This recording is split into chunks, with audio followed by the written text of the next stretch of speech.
Hey guys, I'm Cody Archer and I'm here with Asher and Trader. And Asher, we're getting close to Shavuot, to the time of Pentecost. And I know this is something that God put in your heart many years ago. Tell me about it. What did God speak to you about doing this whole thing of Shavuot?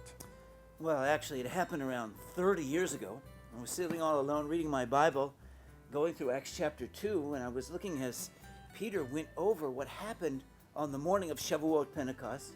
And he said, this is to fulfill what Joel said. And then he quotes Joel. And we find in Acts chapter 2, verse 17, that he says in Hebrew, "V'haya b'achrit hayamim ne'um Elohim eshpok et ruchi al kol basar." He says, what will happen in the end times, that I will pour out my spirit on all flesh. And all of a sudden, I read the whole context. And I said, wait a minute, it's talking about the end times, right before the second coming, worldwide revival, miracles, changes in the heavens. I said, wait a minute, that hasn't happened yet.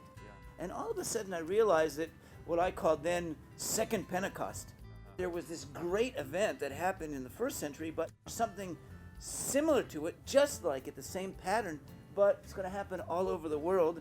And we need to get ready for it now. Okay, so I have a question for you. Some people would say that the Holy Spirit was poured out 2,000 years ago at the time of the birthing of the new church. And since then, God has been progressively pouring out His Spirit through each generation, and we're seeing the gospel spread, and believers are being filled with the Holy Spirit. And that's what Peter was talking about, or Joel was talking about. What would you say about that? Well, I would agree with that. I just say there's a third part.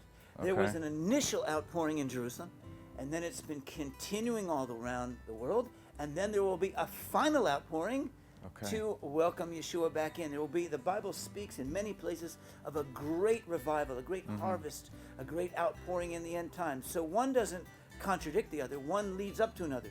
You have the initial outpouring, and then you have the historic continuation, and then you have the great finale. So what we want to do is pray and get ready for the great finale.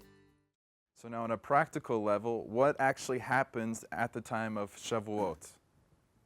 Well, we want to pray now in the same pattern that we see that they did.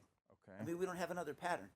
So we're going to take the pattern what they did, and we saw that this outpouring happened early in the morning, and it seemed that they were praying all night, and that they were praying in Jerusalem. So that's what we want to do. We want to gather the believers together here in Israel to pray all night like they did, plus connect it with our friends all around the world. You can be praying with us, so the outpouring this time will be not only here, but all around the world together. That's what the connection is going to be. This couldn't have happened back then because there weren't believers all over the world. Right, okay.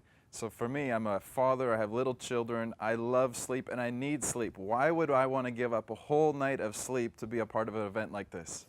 Well, because this is what we saw happen in the Bible. In other words, Acts chapter 2, they stayed up all night and prayed. If we want to see fire come down out of heaven in Jerusalem, in all Israel, and all around the world, we're going to have to crucify our flesh just a little bit. We're going to have to give something up, and praying all night. And it's special, as we've been doing this for years now. And there's something special when we gather together, pray all night, both here in Israel and with our friends around the world. It is powerful. You can feel the readiness of the Spirit. You know, there's a price to pay. When you pay the price, you get the fruit that comes with it. What kind of people come to an event like this? It's led in Hebrew, but it's for anyone here. There's always visitors here in Israel, and for our friends around the world. We're all welcome. And we want to, again, people-wise, we want to do on the pattern that was there. They had apostles and prophets in a core group in Jerusalem, and now with our friends all around the world. It's so exciting to see this happen. Great, it's good. What's exciting?